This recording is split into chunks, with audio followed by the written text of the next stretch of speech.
He told me he'd pay me big bucks if I said something nice.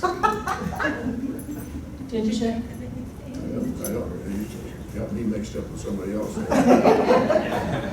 Anyway, DuWayne said he'd been a member of Kiwanis for 24 years. And then we have Deb Looby here, and she's been a member for 18 years. And she's had several offices, and so is the other one. So I'll let them talk. She said she'd buy lunch for me afterwards. And then she said, but I left my purse at home. Which is kind of a normal happenings.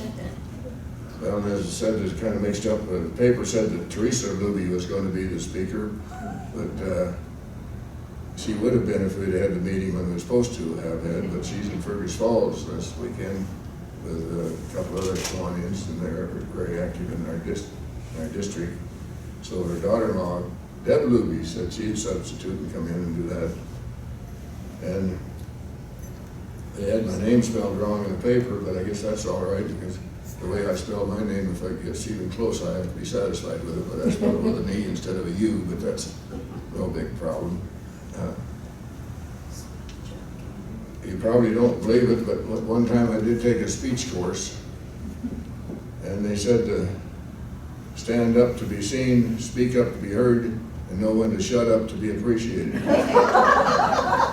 So I'll try to know when to shut up here, but because I've been known sometimes to speak beyond my knowledge at a time or two. But anyway, the local Kiwanis International was started in 1915, and our local group was started in August of 1988.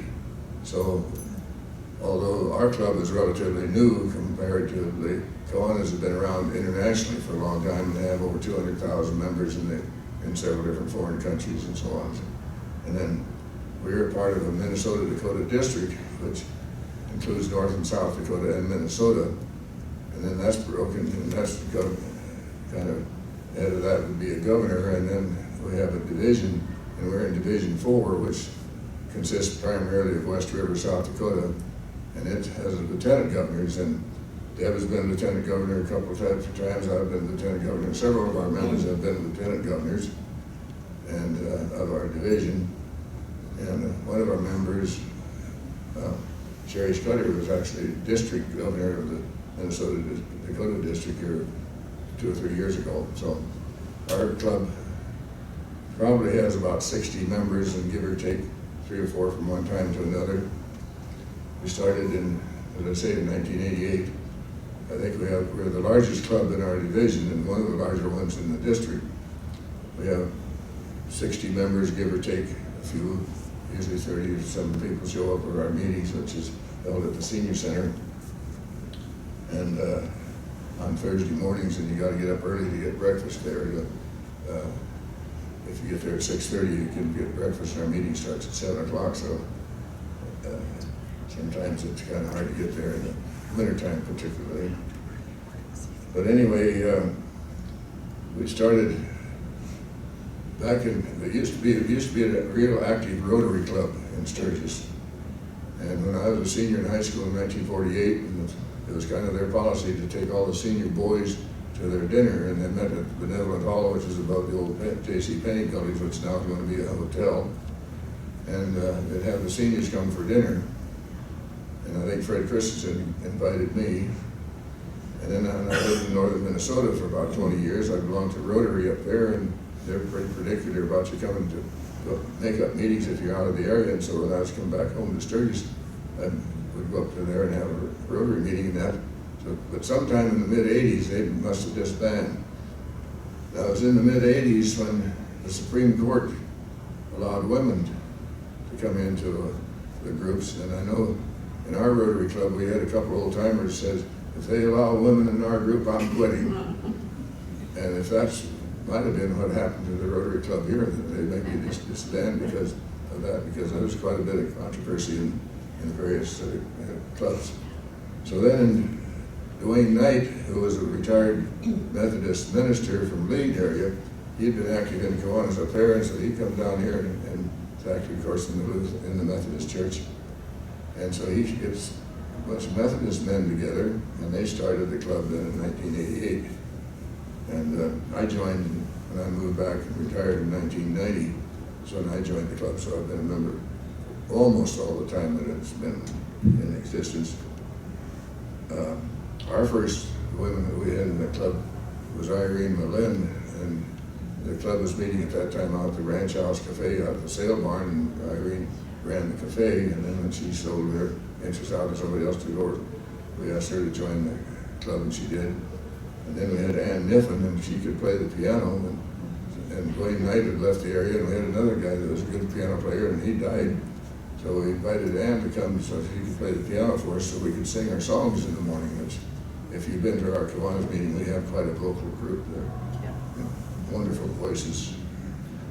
If you believe that, I guess I can tell you most anything. But anyway, and so Ann, they were the first women. It turned out that probably having ladies or women come into our organization is probably one of the best things that ever happened. In our group, I say we have about 10% of our membership are women, and they do about 90% of the work. And so we appreciate what they do. We moved from the ranch house, then we went to the Vets Club for a while, and then we went out to the Holiday Inn Express, and now we've been at the Senior Center probably for 10 years or so. So that's where we've been meeting for the last several years.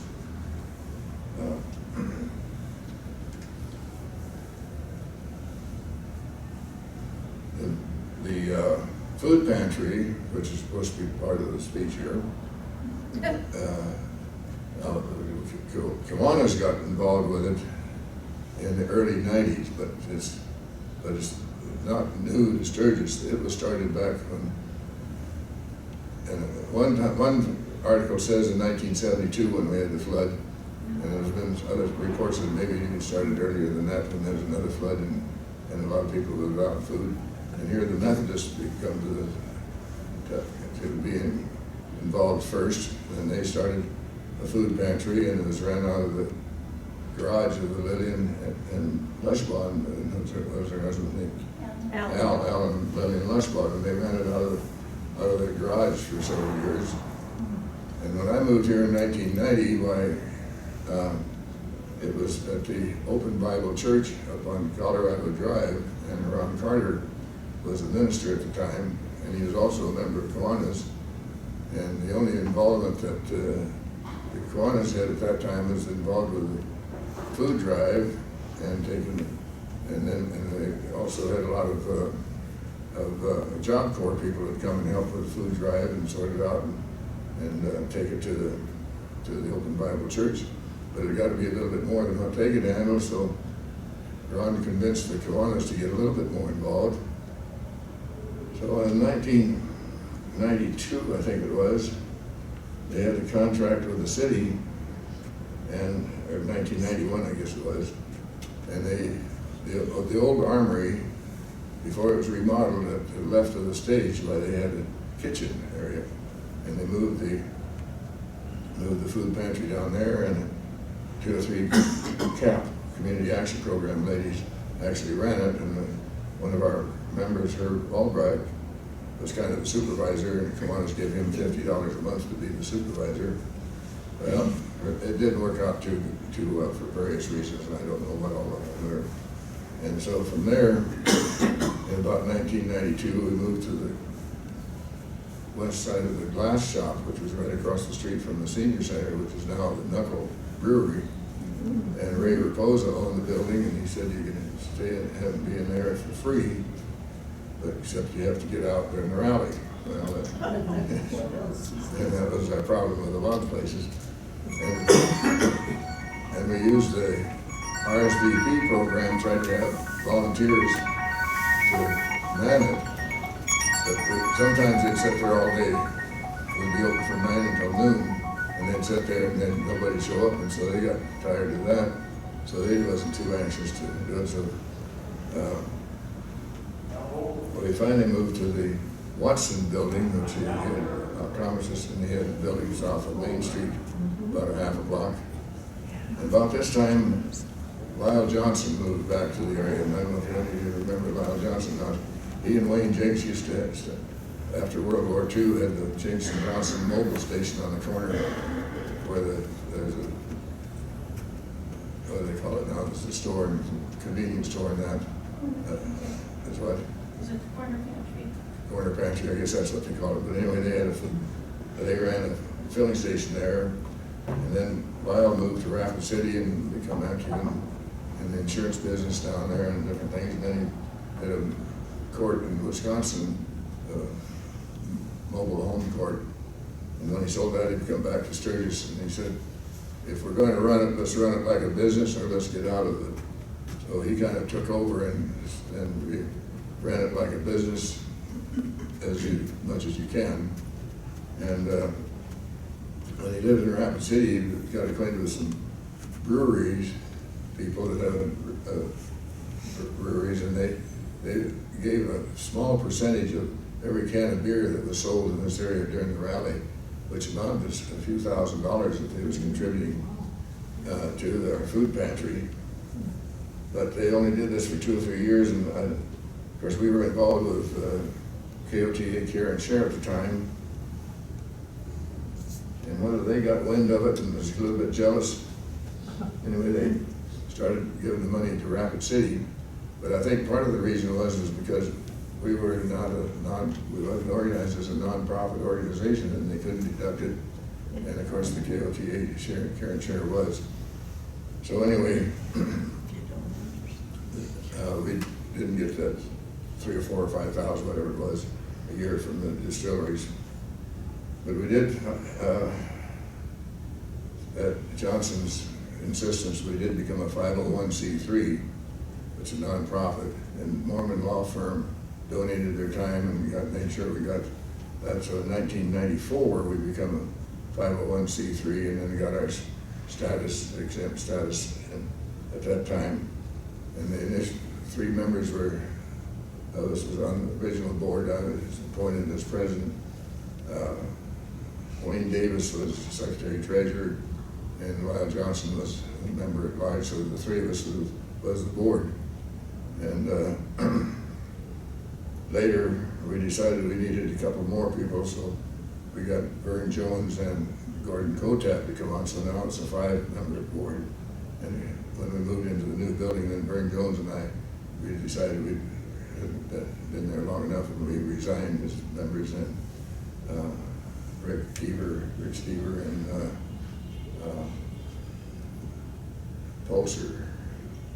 Darrell Pulser come in, so they're the 5 members on the board now.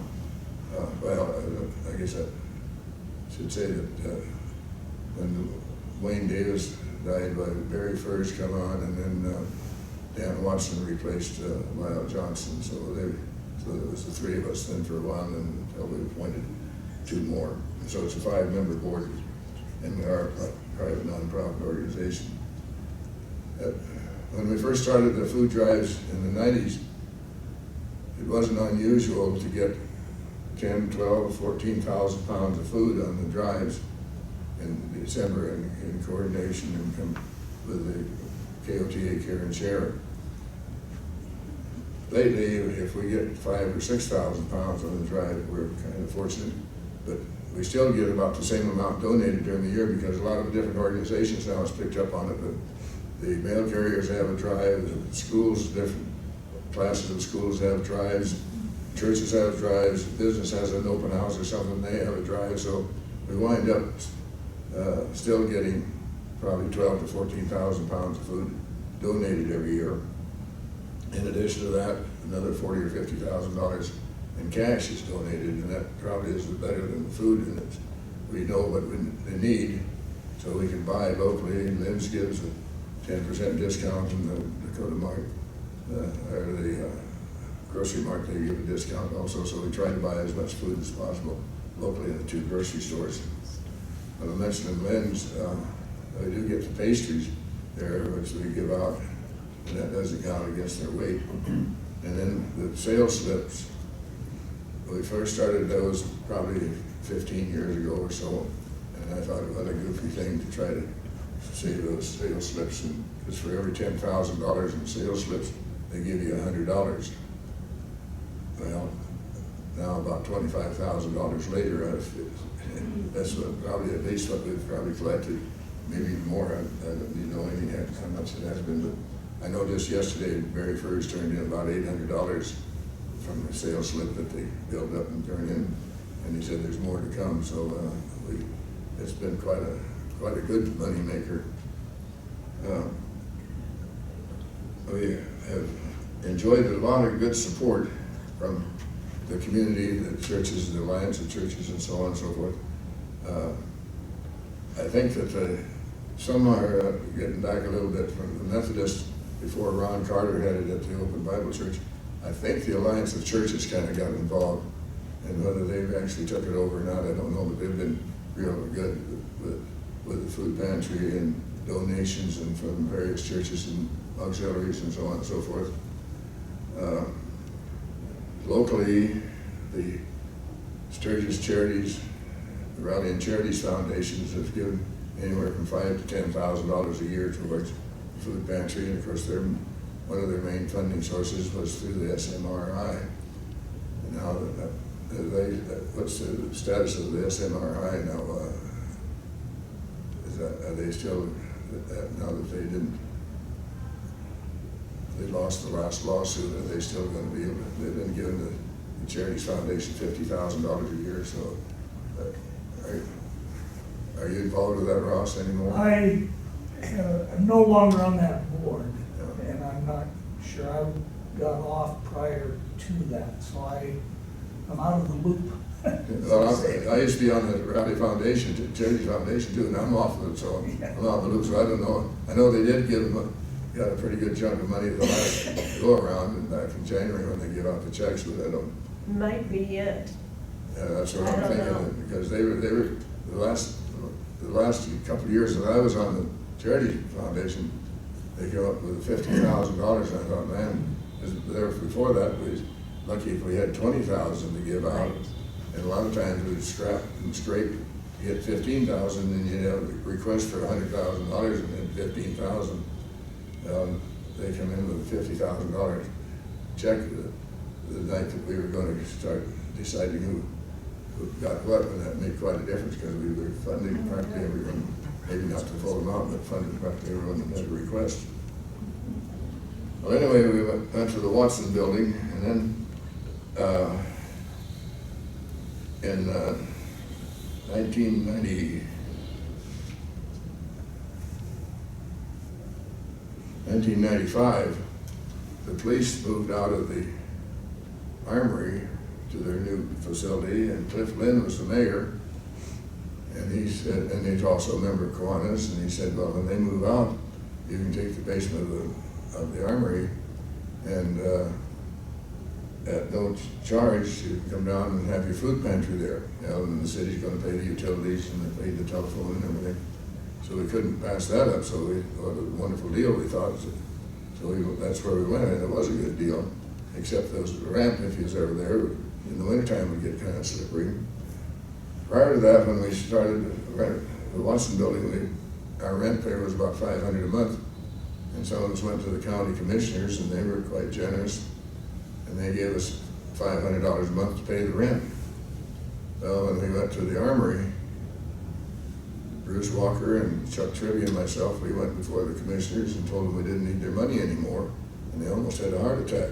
Nobody goes before the commissioners telling them they don't need their money anymore. They always wanting something. Well, a few years later, some of us went up to try to get some money from them for the new building, and of course they had a new set of county commissioners, and they didn't know anything about that $500 a month. We tried to tell them that at that time, it had been 10 years, we'd saved you $60,000 here, you know, at least get a little bit, but we got zilch. So I have a little change of commissioners from now than what they had then.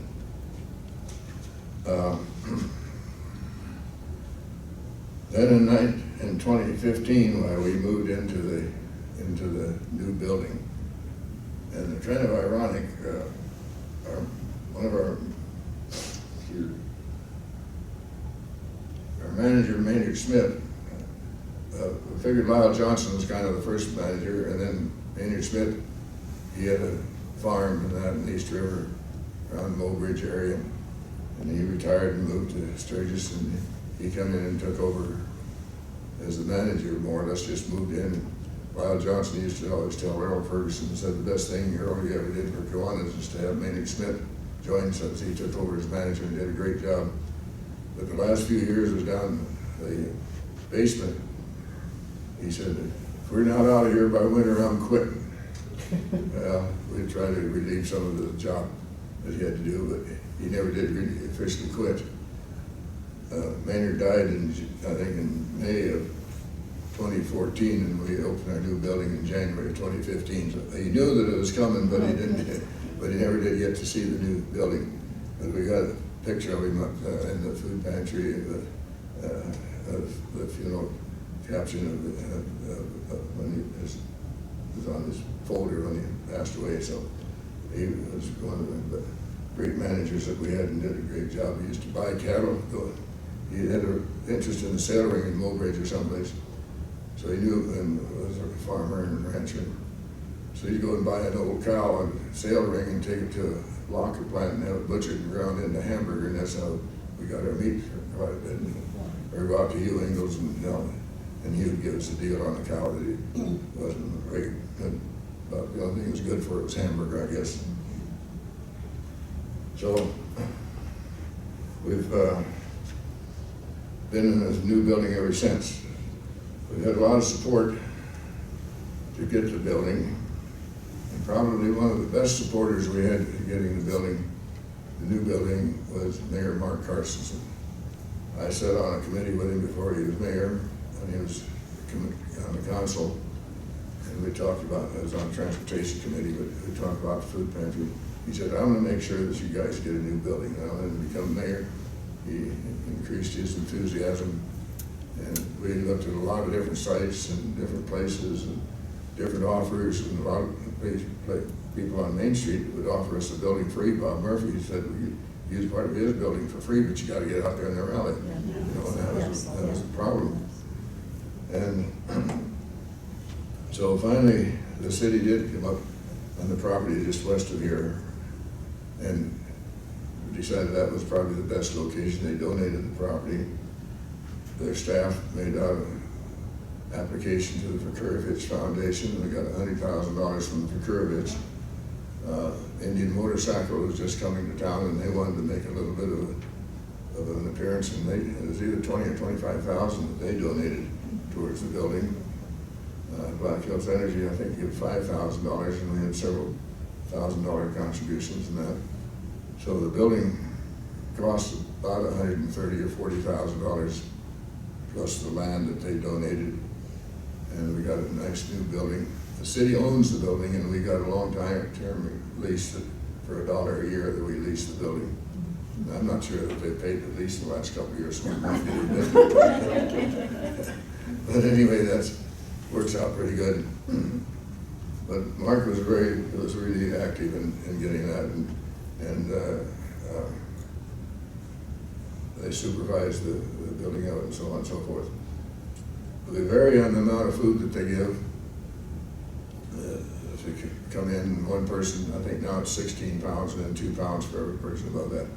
We get bread and pastries from the Linds, and they have that, and that doesn't count against their weight, and they can take that. And we have people that go stop every day and go down. Bruce says that Bob Meckling, every Friday and Saturday, he'd go down to Lynn's and pick up the pastry items and bring them out to the food pantry, and even on Saturday when we were closed, because we were open Monday, Wednesday, and Friday. But he did that faithfully for I don't know how many years, do you know, Ruth? No, I don't know. A long time. But it was, well, for a long time, up until about a month before he died, he was doing it. And we had other people that, well, Vern Jones used to do it Monday, Tuesday, and Wednesday, I think it was, and of course Vern died. So we've got other people now that donate their time. We probably give out about 40,000 to 50,000 pounds of food a year. about 250 applicants come in. Some of them the same, some get new, and they got to go to the high rise, and Deb was involved with some of that to qualify them. And do you have anything you want to say about qualifying, what they do to qualify to be eligible to get food?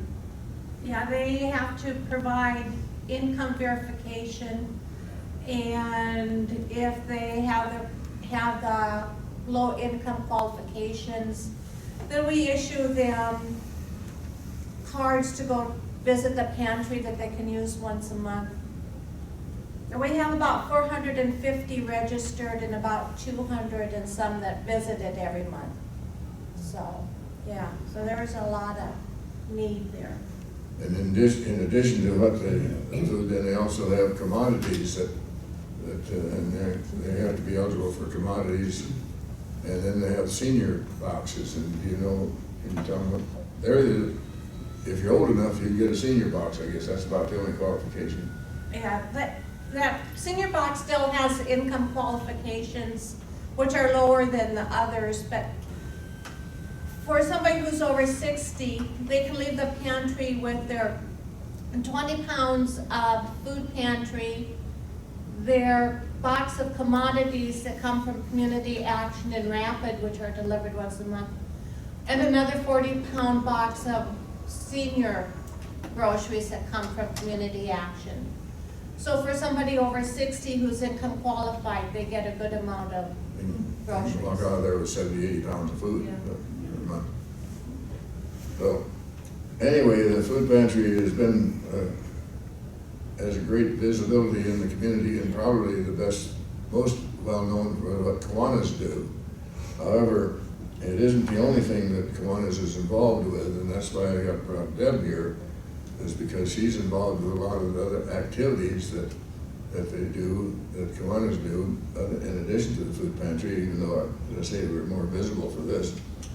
But, so is it time for me to shut up?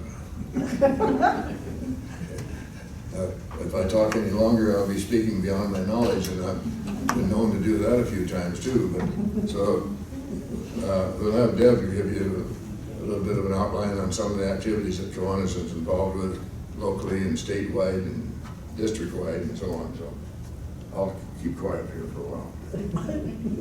Please don't. He doesn't keep quiet for very long. You've been talking about life. Okay, I will add that in the past, we've had several Kiwanis clubs. One was out by Bear Butte, and I think there was another one, I don't recall.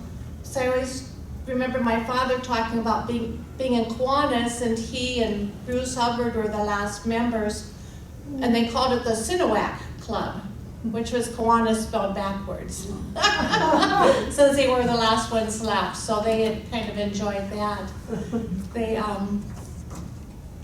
kind of disbanded the other clubs through the years because of lack of membership. In order to get more members, we do have the Satellite Club that meets twice a month on Fridays. Once a month we have a speaker, and once a month we have work or discussion or just little things that we need to do. And we talk about partnering at that time with different organizations or groups throughout town. Right now we're trying to partner with after-school program in their new building with over on Shark Track Road. So we'll be meeting with them probably once every quarter. The Kiwanis worldwide likes to work or wants to work with children so that the children can develop their leadership skills and grow up to be good community members. We have quite a few different groups which we call service leadership programs, our SLP groups. They are in all the schools, but we also have the Action Club, which is adult disabled people. We have at least a dozen from Black Hills Special Services that meet twice a month at the high rise. And boy, do we have fun. If you want any volunteers, they're like this right away. So you can see the Action Club members at our fundraisers, which we have twice a year, and they're there before the rest of the members are there to begin working. They enjoy getting out in the public, and it gives them a chance to relate with the rest of the community. So we are always looking for more members from Black Hills Special Services or anybody who's disabled, and they do enjoy that. In the schools, we start with K Kids, which is the primary grades. They develop their leadership skills, and their group is led entirely by the officers that they elect each year. They set their goals and just have a good time. Right now, we had a fundraiser whereby we raised money for the nursing home. So we've disbanded now for the summer, but come this fall, we'll donate their money to the nursing home. They told me the next project they want to do is a lemonade stand, but I think I might discourage that from them. The next group we have is the Builders Club, which is in the primary grades. And they again develop their leadership skills and how to become involved in the community and just to be involved. They have quite a few projects going on right now as well. We have K Club, which is in the high school. So you can see that we try to continue the relationship as they grow. So in high school is the K Club, and they again develop more leadership skills and work with the community on those skills. Once they enter college, they can become a member of a college group, Circle K, and I believe the School of Mines has a club right now. So we are worldwide working with children throughout the communities to develop relationships and leadership skills. One thing that the service leadership children work on is to prevent bullying, and each group has their own bullying signs so that they can put those up to kind of try and do away with bullying throughout their schools. We do have a couple of other clubs also. The 321 Club meets for 3 hours a month, does 2 hours of participation and 1 hour of social. They meet a couple times a month here in town. And we have, I think that maybe that is all we have right now. I guess that, but we are pretty widespread with our Golden K Club, our Satellite Club, and our 321 Club. So if you want to join anything, there's always an opportunity for you in any of our clubs. And yesterday at our meeting, we had a young person sit at one of the tables, and Gordy said, well, now you've brought our age down by quite a bit, our average age. So, so when we have speakers, we usually have to use a microphone because most of our members Speak for yourself now. most of our members prefer the microphone to be used. Okay. Any questions?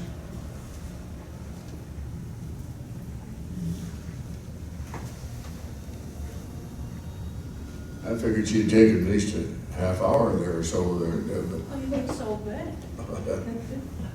Anyway, we are in that very active group.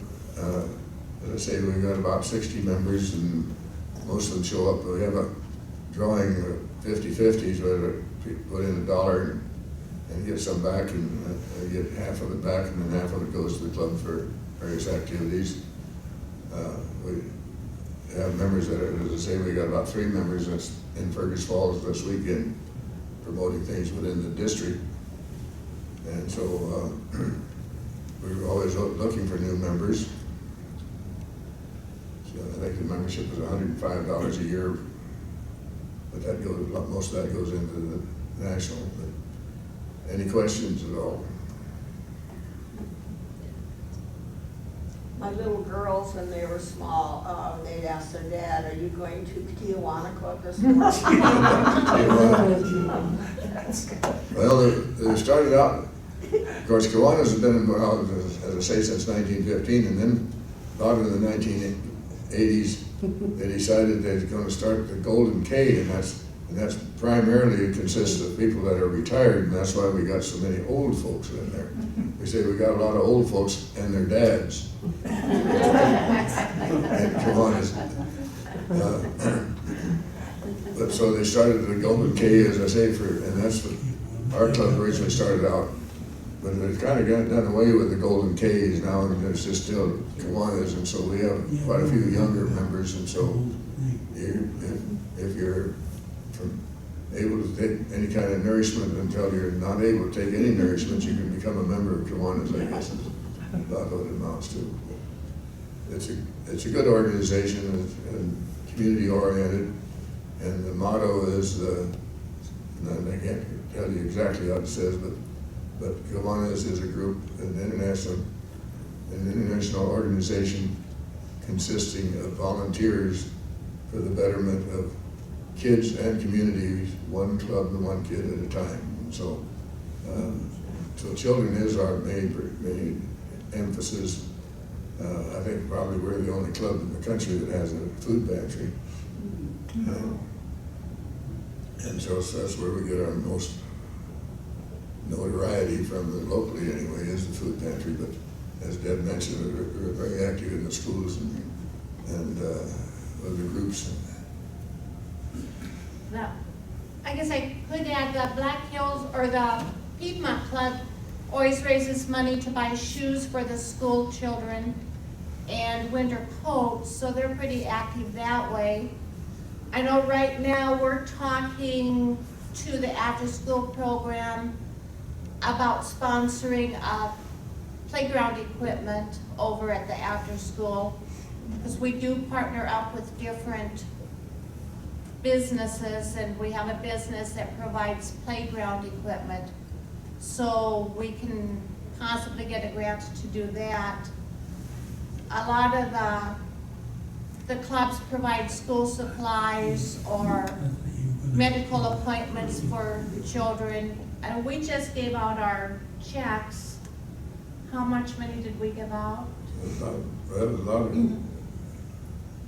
I suppose, $2,000 or $3,000 that the club give out to various organizations within the community. The children organizations. Mostly children organizations.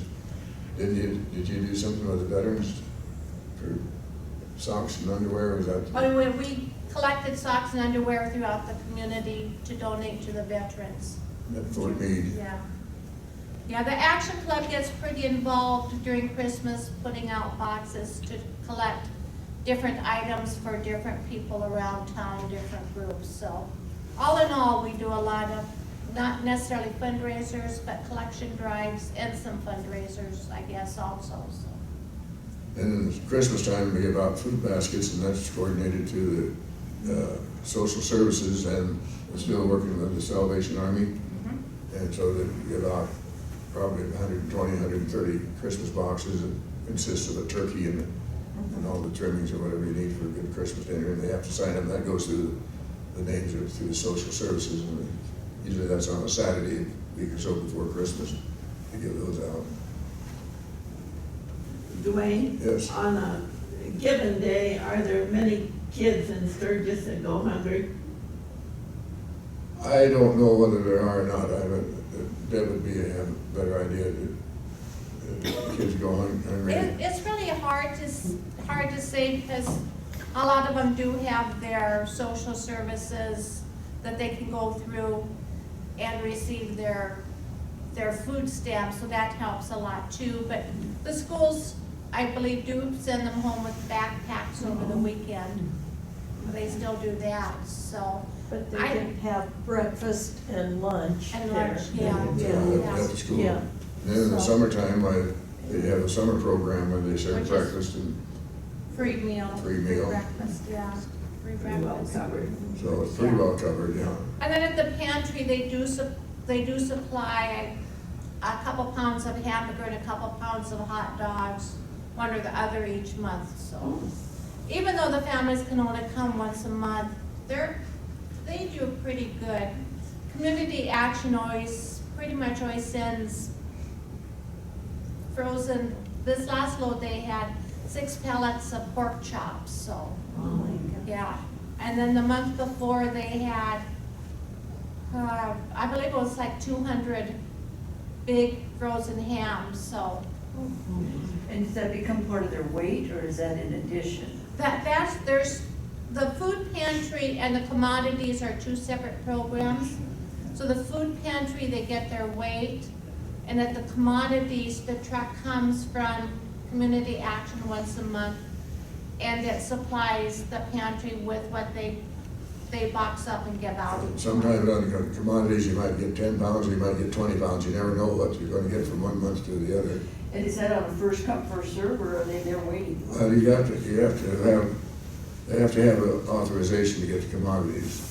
So, usually the first day of the month, the first day we're open in the month, I should say, we get a lot of people coming in because I guess they're afraid that they're gonna run out. Yeah, that's what I'm And, but very seldom do they ever run out. But I've never seen them run out. Community Action always gives us more than a fair enough supply for the pantry, and usually there's enough left for the next month also. This month, I think when I signed the truck report, there was 300 boxes of toilet paper also, so. Yeah, and a month before, they had personal items from Community Action over at the pantry, which includes toothpaste, Yeah. soap, detergent, just all kinds of good things, so, yeah. DuWayne, you have able-bodied men that come to this, that could work, don't work. that come to get food, you mean, or? Yeah. Well, they've got, Communication. they have to qualify through at the high rise for income, and of course they have a procedure that they go through to get the card to come to the food pantry. They just can't walk in the door and say, I need food. They got to qualify. So I suppose you probably have some that you kind of question. If they come in with a new cell phone and tattoos and earrings and all that, well, you kind of cringe a little bit, but you still have to give them the food if they've qualified. You can't really, you should be able to tell them to go on, but you can't. You got to give them the food. And once in a while, somebody will come in and just going through town or whatever and starving to death or whatever, and they come in and need some food. They don't need it the whole amount, but might give them enough for a couple meals or something or other. But, we closed during the rally. We realized after the first year that wasn't good to stay open during the rally because you got a lot of people coming in that really want food and don't. And if they got enough money to come to the rally, should have enough money to buy their own food. I don't know if you mentioned, out of all of the places that the food cupboard went here for 2 years and there for 2 years, it was at the Methodist Church with Boyd Bloomer. I remember the boxes sitting there with the turkey and the Thanksgiving or whatever. Yeah, the Methodists were involved with us for a long time. Yeah. And I don't have much history on that, Yeah. but I think there have been some history written up. But what I remember, and I think it was through Boyd Bloomer, that they would get a box and they would get, let's just say, a ham. And in the box was a list of, well, the first day you cook the ham. You know, the second day you add this and you make this out of it, out of the leftovers. And the third, anyway, it was almost like a week's worth Meal planning. and recipes, and whether it was rice or noodles or whatever, that was in the box too. So it, you know, you That was follow. probably commodities that maybe was distributed. Yeah, and it was a way of I mean, I've always been under the impression that if they're given a big bag of rice, a lot of them wouldn't know what they could do with it. And this, you know, basically were these very easy recipes. This is what you do the next day with the ham, and the next day, you know, you can, whatever. But I thought that was, That is a good deal. yeah, They can make it stretch and. well, right, because I don't think some I of don't them know of any know. program now that does that, but I imagine there could be some planning through social services or whatever that have meal planning, but we don't get involved with it. No, at no. Food Pantry, of course. No, but when you were talking about these Yeah. boxes, I had forgotten about those, that this is Well, I what you remember can at do. Christmas time years ago, different veterans auxiliaries, my mother-in-law was involved with some of that stuff, and they did 15 or 20 people that they take Christmas boxes to, but Yeah. now pretty much it's run through the social service, gives the names, and Yeah. they give out over 120 or boxes a year usually on that, and it's enough for a good sized family, usually a big turkey Yeah, and the trimmings that you need to have a good Christmas dinner. And of course, the best part of Christmas dinner is the leftovers. right, right. You can do a lot of those. Well, but they don't, a lot of times they don't know, they're not cooks or whatever, and, Sometimes, Yeah. kind of like the Wilbur, we have people that come in and make sure they get every pound they deserve, you know, and then they die, and I've helped out, clean out their cupboard, a couple of people, and they might have 60, 70 pounds of canned goods in there that they've been building up and storing and they need, but they got their commodities. Sometimes if the commodities, sometimes if they go through the boxes of things they don't really want, they'll just go through the box and sort it out and say, well, I don't like this, and so then we can put it on the shelf in the food pantry, which is better than you leave it on the shelf at home. yeah, And during the food drives, one of the problems we sometimes have is get outdated yes, Yeah. canned goods, or if somebody dies and they want to get rid of the food and it's a 1995 expiration date on it. We used to not even pay much attention to that, and one time I got a call from somebody from Piedmont, said, I picked up a can of soup and it's got a expiration date about 10 years earlier, and I said, well, you can take your chances on it, or bring it back and get another one, you know, wouldn't be worth driving from Piedmont to get an extra can of soup. So anyway, Right. we try to sort that out yeah, if it is, and then we got a table there that it isn't too far outdated, and the cans, they can pick that up at their own risk, and it doesn't count against their bounties, but what's on the shelf anymore is within the date. Right. The guidelines, because we Yeah. don't think that we should be giving out food. And I don't know, there might be a liability involved there too, that you give them some food that's poisoned, you know. yeah. You're welcome to stop at the pantry. They're open Monday, Wednesday, and Friday mornings. There's always someone there. Stop by and take a tour. Coffee pot's always on, and they do, we snitch a few donuts once in a while that comes from the half of the staff. That's the only remuneration we get. They were probably expired anyway. And then, well, they haven't expired from Lynn, so they goes to the dumpster or comes to the food pantry. And a lot of that stuff is pretty good stuff. And I think once or twice a week they take it out to senior center up at Jerry. And so, I know they have taken it out to the high rise and to the Heritage Acres and put it out on the shelves there. But Lynn's have been very good about that. And like I say, their store receipts by this been brought in several thousands of dollars to the food pantry. But we've had a lot of good community support. Churches, locals. Probably shouldn't plug for Scott Peterson Motors, but they have a food drive about Christmas time plus cash, and so they usually give 1,000 or a couple thousand pounds of food plus $5,000 or $10,000 cash every year to the food pantry.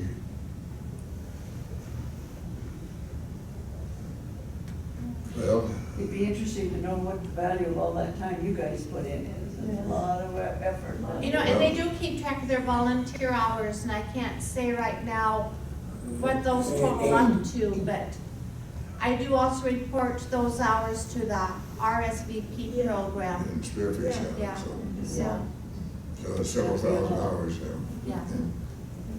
And it used to be, when we first moved to the basement, we used to have some good card games going on. You know, 500 or rummy or pitch or something or other. Then the customer would come in and have to interfere with our card game. Oh, shucks. That was kind of disheartening. And we used to have some pretty good card games going there. Sometimes, and when we first started to have, when Kiwanis took over, we wanted just Kiwanis to do the work. We didn't, and everyone would say, well, I don't belong to Kiwanis, but could I come down and volunteer? And said, oh, you got to be a Kiwanis. Well, we decided that wasn't the best, so we had non-Kiwanis as volunteers and some very good ones. The first one lady we had there, Nancy Remington, who retired from teaching, and she came down and worked for a couple of years there. She really got our act together, because we just kind of threw things up on the counters there, but she organized things, and we wasn't used to all that organization. She really did a great job. Isn't it the Mormon church that sends over a couple? Yeah, usually the Mormons will have somebody come down and help once a month or once a week or something other. Some of those that are in training each month, yeah.